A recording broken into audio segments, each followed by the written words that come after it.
Boa tarde. Você vai assistir agora a gravação do comentário de rádio que foi publicada na manhã deste 7 de janeiro, quarta-feira, por mais de 200 emissoras de rádio. Não esqueça de se inscrever, se ainda não fez isso, e ao final de deixar o gostei ou não gostei. Então, vamos ao comentário.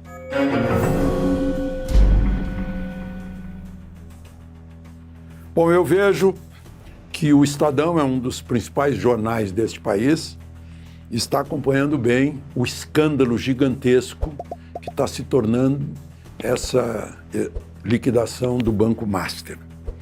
Eu já falei aqui que eu não vi nenhum auxílio chegar quando se liquidaram o Econômico, que tinha Antônio Carlos Magalhães e Ângelo Calmon de Sá, que era ministro, o Nacional, que tinha o Magalhães Pinto, que foi governador, presidente do Senado, né? Ministro, o Bamerindos, que tinha o Andrade Vieira, que era ministro da Indústria e Comércio. Ninguém fez nada. Agora, o que há, meu Deus do céu, com o Master? Aí o Estadão está mostrando que, por exemplo, um influenciador que tem 1.700.000 seguidores, vereador em Erechim, né, contou para o Estadão que foi procurado para ganhar um dinheiro fazendo uma campanha dizendo que o Master é vítima de perseguição do Banco Central. Isso no dia 20 de dezembro. Dia 18, o Master havia sido liquidado pelo Banco Central. Vejam só, né? É o Vorcaro com seus tentáculos e os seus amigos. E aqueles que ele tem no bolso.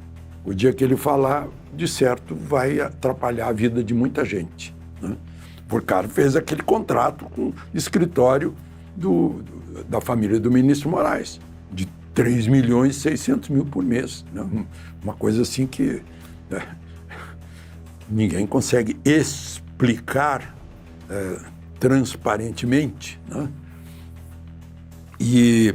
E aí aparece o ministro Toffoli levando para o Supremo um caso que estava na primeira instância e botar um sigilo absoluto por cima. Aí vem o TCU como se houvesse dinheiro da União no Master, quando é exatamente o oposto. O Master certamente deve ter comprado muito papel do Tesouro Nacional. Então, não é ao contrário, né? O Tesouro é que tem dinheiro dos investidores do Master. Não tinha nenhum motivo para se meter nisso. E é um órgão do Legislativo, o Tribunal de Contas da União. E o Legislativo já está tomando providências, já tem assinatura suficiente para fazer uma CPI e investigar essa história, né? E a Polícia Federal já vai ouvir de novo o ex-presidente do BRB, Paulo Henrique Costa, diretores do Master, diretores do BRB, né, para apurar que história é essa, por que o BRB queria tanto comprar o Master, que motivação havia, que a bancada do governo, governista, foi mobilizada para aprovar no legislativo local a compra do Master, né, que achavam que era um grande negócio. E o ex-presidente do Banco Central, Armínio Fraga, hoje no Estadão, está contando a mesma história que eu contei para vocês, sobre liquidação de outros bancos com políticos de muito peso e que ninguém tentou blindar ou atrapalhar a liquidação ou se meter no Banco Central, que tem autonomia. Não tinha ainda naquela época e ninguém se meteu. O governo Fernando Henrique, por exemplo, respeitou a ação do Banco Central, que é muito criteriosa. Bom, outra coisa, aí já é, meu Deus do céu, bom, antes política, né? O presidente Lula vai ter que achar um ministro da Justiça e um ministro da Fazenda, porque Haddad e Lewandowski vão cair fora. Lewandowski era ministro do Supremo e, meu Deus do céu, será que ele não viu que está escrito que é República Federativa do Brasil?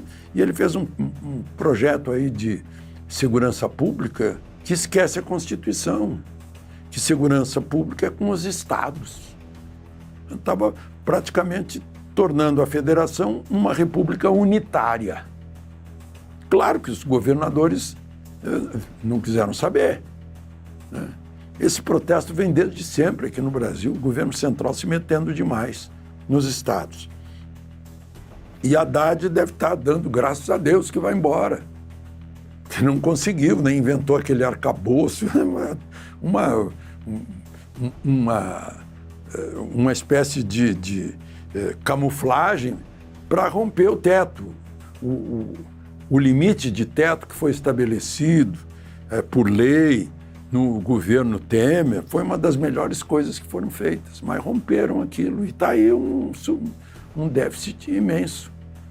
Se o Lula tivesse juízo, até divertido, né? Mas chamaria o Paulo Guedes, que botou tudo em ordem e metade dos 4 anos foi pandemia.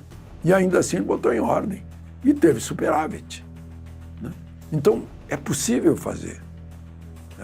Basta aplicar mais Brasil e menos Brasília, não é? E só para terminar, é enredo para um filme ou para um livro de ficção, de mistério policial, essa história do encontro em Portugal, numa pensão, do passaporte da Elisa Samúdio, que a morte dela ocasionou a condenação por 21 anos ou 22 anos do ex-goleiro Bruno do Flamengo. E não teve cadáver. Não se achou cadáver até hoje. Aí aparece, isso faz 15 anos, aparece um passaporte em Portugal. Não é uma coisa para a gente imaginar 1000 coisas, né? Vou fazer um enredo de ficção, de mistério. De Brasília, Alexandre Garcia.